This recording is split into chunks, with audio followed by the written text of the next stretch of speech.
Ռուսաստանի նախագահ Պուտինի հետ երկխոսությունը ստացվեց, քանի որ երկար խոսեցինք մի շարք հարցերի շուրջ եկանք ընդհանուր ըմբռնման, որ Հայաստանը լեգիտիմ իրավունք ունի իր համար այլընտրանքներ ձևավորելու։ Այս մասին լրագրողների հետ զրույցում ասել է Նիկոլ Փաշինյանը, անդրադառնալով Պուտինի հետ ունեցած հեռախոսազրույցին։ Հայաստանը միշտ եւ բոլոր հարցերում պետք է այլընտրանքներ ունենա։ Այլընտրանք չունենալու դարաշրջանը փակված է, ասել է Փաշինյանը։ Անդրադառնալով արտահանման խնդիրներին, վարչապետը նշել է, որ դա ոչ թե Հայաստանի, այլ ԵԱՏՄ-ի խնդիրն է։ Փաստացի ստացվում է, որ ԵԱՏՄ-ն կաթվածահար է եւ չի աշխատում։ Եթե այս հարցը արագ չլուծվի, թույլ տվեք կանխատեսել, որ դա կլինի ԵԱՏՄ-ի վերջի սկիզբը։ Այստեղ խնդիրը հետևյալն է, թե այդ այլընտրանքը երբ պետք է իրացվի։ Նաև պաշտոնական հաղորդագրության մեջ էլ է ասվել, դուք գիտեք, որ մայիսի 29-ին ԵԱՏՄ անդամ երկրների 4 երկրների ղեկավարներ ընդունել են հայտարարություն, որտեղ կամ պաշտպանել են Եվրամիության անդամագրվելու հարցով Հայաստանում հանրաքվե անցկացնելու իրադրությունը, ինչը վատ չէ։ Առաջիկա շաբաթներին կառավարությունը կընդունի Հայաստանի էլեկտրական ցանցեր ընկերության բաժնետոմսերը հանրային գերակա շահ ճանաչելու վերաբերյալ որոշումը։ Այս մասին լրագրողների հետ զրույցում ասել է ՀԵՑ-ի ժամանակավոր կառավարիչ Ռոմանոս Պետրոսյանը։ Հիշեցնենք, տարածքային կառավարման եւ ենթակառուցվածքների նախարարությունը անցկացրել է Հայաստանի էլեկտրական ցանցեր փակ բաժնետիրական ընկերության 100% բաժնետոմսերի նկատմամբ հանրային գերակա շահ ճանաչելու մասին որոշման նախագծի հանրային լսումը։ Նախագծի վերաբերյալ առաջարկություններ կամ դիտողություններ չեն ներկայացվել։ Պետրոսյանի խոսքով կառավարության որոշումից հետո կսահմանվեն նաև դրա իրականացման համար անհրաժեշտ մի շարք կարգեր եւ ընթացակարգեր։ Մի քանի ամիսների ընթացքում լիցենզավորված ռեզիդենտ ընկերության կողմից շուկական արժեքի գնահատում, շուկական արժեքի ուրեմն կառավարության կողմից գնահատականի պաշտոնապես ծանոթում սեփականատերերին, ընթացակարգերով սեփականատերերի ծանոթման պատասխանի ստացում եւ արդեն ըստ կարգավորումների պետք է գործընթացը արդեն հանգեցնի փոխհատուցման տրամադրում շուկական արժեք +15%։ Արաբական Միացյալ Էմիրություններում, Եվրոպական միությունում եւ Չինաստանում ազատորեն վաճառվող ապրանքները օբյեկտիվորեն չեն կարող չհամապատասխանել ռուսական շուկայի ստանդարտներին։ Էկոնոմիկայի նախարար Գևորգ Պապոյանն է լրագրողներին ասել։ Իսկ արդյոք սահմանափակումները հանելու խնդրանքով Ռուսաստանին դիմելը չի վկայում եվրոպական շուկայի թերի լինելու մասին։ Էկոնոմիկայի նախարարը ընդգծել է, որ խնդիրը այլընտրանքային բացակայությունը չէ, այլ ինտեգրացիոն միավորման հիմնարար կանոնների պահպանումը։ ԵԱՏՄ օրենսդրության համաձայն պետք է բոլոր երկրները պարտավոր են ապահովել ծառայությունների, ապրանքների, աշխատուժի կա շարք, ցանկ կա, ազատ տեղաշարժ։ Եթե դա չի ապահովում, դա նշանակում է, որ ԵԱՏՄ օրենսդրությունը եւ ԵԱՏՄ-ի ձևավորման սկզբունքները չեն աշխատում։ Մենք ընդհանրապես որպես ԵԱՏՄ-ի լիարժեք անդամ եւ երկիր, ով մտահոգված է ԵԱՏՄ-ի ճակատագրով, որովհետեւ մենք ուզում ենք, որ ԵԱՏՄ-ն լինի եւ ԵԱՏՄ-ն աշխատի, ԵԱՏՄ-ն գործի։ Այստեղ այս հարցը, երբ որ մենք դնում ենք ու ուզում ենք քննարկենք, առաջին հերթին նշանակում է քննարկել հարց, որի արդյունքում ԵԱՏՄ սկզբունքները կաշխատեն։ Հայաստանը կողմ է Իրանից գազի արտահանման ծավալները ավելացնելու Թեհրանի առաջարկին։ Իրան կատարած այցից հետո տարածքային կառավարման եւ ենթակառուցվածքների նախարար Դավիթ Խուդատյանը Ազատության հետ զրույցում տեղեկացրել է, որ գազ էլեկտրաէներգիայի դիմաց ծրագրի շրջանակում իրանական գազի ծավալները հնարավոր է առնվազն կրկնապատկել։ Նախարարի փոխանցմամբ երկուստեք շահավետ այս գործարքը ընդլայնելու շուրջ հայկական եւ իրանական կողմերը բանավոր համաձայնություն են ձեռք բերել։ Մնացած հարցերի լուծումն արդեն առաջիկայում ստեղծվելիք աշխատանքային խմբերի տիրույթում է։ Տեսականորեն դա հնարավոր է, եւ մենք գազի կարիք ունենք լրացիչ, եւ այդ հայտնի հայ-իրանական SWAP ծրագիրը գազ էլեկտրաէներգիայի դիմաց դրա հնարավորությունը տալիս։ Դա աշխարհակահական իրավիճակի խնդիր չէ, տեխնիկական խնդիր։ Ինչպես ենք մենք այդ էլեկտրաէներգիան արտահանելու Իրան։ Այդ տեխնիկական մեր հնարավորությունները դե սահմանափակ են։ Պետք է դեռ շատ վաղուց կառուցեր ու շահգործման հանձնել երրորդ բարձրավոլտը, որը այսօրվա իշխանությունների օրոք չի արվել։ Եթե մենք ունենայինք բարձրավոլտ երրորդ բարձրավոլտ համակարգը արդեն կառուցած, մենք կարողանայինք 3 անգամ ավելի շատ էլեկտրաէներգիա արտահանել եւ հետեւաբար 3 անգամ ավելի շատ գազ ներմուծել Հայաստան։ Բաքվի դատարանում ավարտվել է հայ գերիների վերաքննիչ բողոքների քննությունը։ Ադրբեջանական լրատվամիջոցները, որոնք գիտենք Ալիևի կաբինետի ուղիղ վերահսկողությամբ են գործում, հայտնում են, թե մեղադրողների ելույթներից հետո խոսքը փոխանցվել է Արցախի նախկին նախագահներ Բակո Սահակյանին եւ Արայիկ Հարությունյանին, ինչպես նաեւ նրանց ադրբեջանցի այսպես կոչված պաշտպաններին։ Բակո Սահակյանը դատարանում հայտարարել է, որ հաջորդ նիստի ընթացքում ցանկություն ունի օգտվելու արձագանքի իրավունքից, իսկ Արայիկ Հարությունյանը դարձյալ չի ընդունել իրեն ներկայացվող մեղադրանքները։ Իրավական մասով նշեմ, որ վերաքննիչ ատյանը կրկին ձևական կրկնողություն է իրականացնում որոշ դատավարական գործողությունների, որոնք տեղի էին ունեցել ռազմական դատարանում։ Մենք այս գործընթացը արդյունավետ չենք համարում, ավելին հանրային պաշտպանները բողոքարկում են իրականացրել առանց դատավճիռներին ծանոթանալու։ Առ այսօր էլ նրանցից շատերը մեզ հետ նամակագրության մեջ ընթացքում պնդում են, որ չունեն դատավճիռների ամբողջական տարբերակը, ուստի չեն կարող տրամադրել ընտանիքի անդամներին։ Այստեղ միտումնավոր գործողություններ ենք տեսնում, որ դատավճիռները չտրամադրելով Ադրբեջանը փորձում է կանխել միջազգային գործընթացները։ Սրանից զատ մարդու իրավունքների եվրոպական դատարանում հայ գերիների շահերի ներկայացուցիչը նաև արձանագրում է վերջին շրջանում Բաքվում ապօրինաբար պահվող հայերի վիճակը վատթարացել է։ Տեղեկություններ կան նրանց նկատմամբ կիրառվող հնարավոր բռնությունների նկատմամբ, որոնք այս պահին ճշտելու հնարավորություն Երևանում չունեն։ Ադրբեջանական զնդաններում գտնվող 20 հայերի փաստաբանները այժմ պատրաստվում են այս հարցով միջազգային դռները թակել։ Մենք տեսնում ենք վատթարացում, արտաքին աշխարհի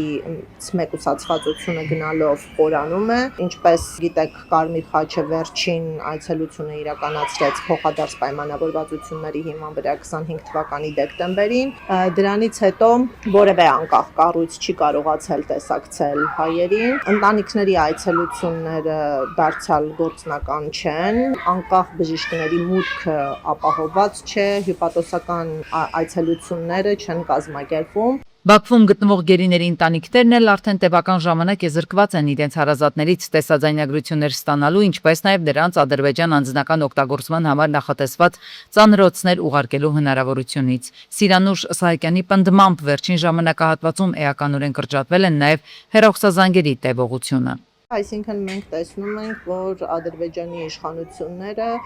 շարունակաբար ռեպրեսիվ, պատժողական մոտեցում են ցուցաբերում հայ գերիների պատանների նկատմամբ, որը պարզապես հակահամակարգային է խաղաղության գործընթացին կամ խաղաղության երազանքին։ Բաքվի վերաքննիչում հաջորդ նիստը հուլիսի 31-ին է։ Իրավապաշտպաններն ասում են, առաջիկա շաբաթների ընթացքում սպասում են ինչպես Բաքվի այսպես կոչված դատական գործընթացի, այնպես էլ միջազգային իրավական հարթակներում նախաձեռնվող քայլերի հետ կապված զարգացումների։ Այդ ընթացքում սակայն Ադրբեջանում ապօրինաբար պահվող հայերի ճակատագրի վերաբերյալ անկախ տեղեկությունների բացակայությունը շարունակում է մնալ ամենամեծ մտահոգություններից մեկը։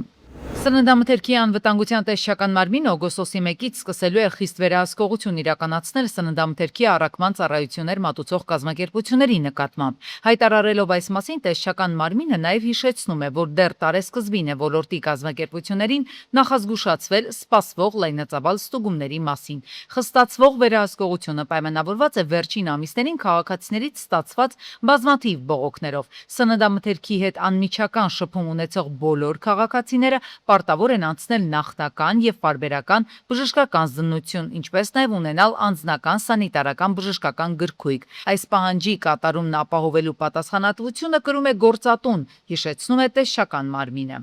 Ոլորտի գործընկեր կազմակերպությունների խնդրանքով տեսչական մարմինը լրացուցիչ ժամանակ էր տրամադրել, որպեսզի շուրջ 2-3 հազար առաքիչների բուժօգնության եւ բժշկական գույքերի ձևակերպման գործընթացը ամբողջությամբ ավարտվի սահմանված ժամկետի ավարտից հետո տեսչական մարմինը կընծնի օրենքով իրեն վերապահված լիարժեք վերահսկողական գործառույթների իրականացմանը։ Խախտումների դեպքում կհրապարակվեն ոչ միայն արձանագրված դեպքերը, այլև այն կազմակերպությունների անունները, որոնք բարեխղճորեն կատարել են օրենսդրական պահանջները։ Ամառային շոկը ոչ միայն հանգստի շրջան է, այլև աղիքային վարակների ակտիվացման։ Բժիշկները զգուշացնում են բարձր ջերմաստիճանին հատկապես վտանգավոր են աղտոտված ջուրը եւ պահպանման ժամկետի գերազանցումը։ Կրեմային արտադրետեսակները, տորթերը, կրեմով թխվածքներն ու պաղպաղակը, եթե դրանք չեն պահվել համապատասխան սառեցման պայմաններում։ Վարակի պատճառ կարող են դառնալ նաեւ հիգիենայի խախտումներն ու անորակ հումքը։ Այս ամռան տապին աղիքային վարակներն արտահայտվում են փորլուծությամբ, փսխմամբ, որովայնային ցավերով եւ ջերմությամբ, իսկ շոկ եղանակին դրանց ամենավտանգավոր բարդությունը ջրազրկումն է։ Սննդամթերքի պատրաստման հարցում պետք է անպայման ունենան բավարար չափով գործիքներ, կամ ասենք բիտույթներ, ինչ-որ պարագաներ սննդամթերքի մշակման, որպեսզի չխառնվեն։ Ումը, ասենք, եփած սննդամթերքի հետ օրինակի համար աղցան պատրաստելուց օգտագործում են եւ հում բանջարեղեն օրինակի համար չէ եւ ասենք եփած միսա կամ ինչ որ բաներ են, այդ դեպքում պետք է եթե չունեն համապատասխան քանակի դանակ, տախտակ, ապա ուրեմն պետք է անպայման ամեն մի մթերքի մշակումից հետո լվանան։ Հայտնաբերվել են հետախուզվողներ, ապօրինի պահվող զինամթերք, թմրամիջոցներ։ Ներքին գործերի նախարարության ոստիկանության ծառայողները շրջայցեր եւ սուգողական գործողություններ են իրականացրել բակային տարածքներում, հավաքատեղիներում, հանրային այլ վայրերում, ուշադրության կենտրոնում պահելով հնարավոր իրավախախտումներն ու հանցավոր դրսևորումները։ Իրականացված ծավալուն միջոցառումների արդյունքում կրկին հայտնաբերվել են քրեական հակումներ ունեցող անձինք, հետախուզվողներ, ապօրինի պահվող զենք, զինամթերք, թմրամիջոցներ եւ այլն։ Ներքին գործերի նախարարության ոստիկանության միջոցառումները շարունակվում են։ Ռուսաստանի արտգործնախարար Լավրովը հայտարարել է, որ Ռուսաստանի դեմ հանդես է գալիս ողջ արևմտյան աշխարհը։ Նրա խոսքով արևմուտքը շարունակում է աջակցել հակառուսական նախաձեռնություններին եւ ձգտում է հասնել Ռուսաստանի ռազմավարական պարտությանը, ընդգծելով, որ իրավիճակը լուրջ է եւ թաքցնելու ոչինչ չկա։ Այժմ, երբ արևմուտքի ներկայացուցիչները կրկին սկսել են խոսել ռազմավարական պարտության մասին, երբ նրանք ակտիվորեն աջակցում են մեր այս ռելոկանտներին, որոնք Եվրոպայում կազմակերպում են ամեն տեսակ հակառուսական ընկերություններ, միջոցներ են հավաքում Ռուսաստանի Դաշնության պառակտման նպատակով ինչ-որ ընդհատակյա պայքարը շարունակելու համար, նրանք արդեն բացարձակապես դա չեն թաքցնում։ Մեր դեմ ոտքի է կանգնել քաղաքակիրթ, այսպես կոչված ամբողջ աշխարհը, որն այդպես է անվանում ինքն իրեն։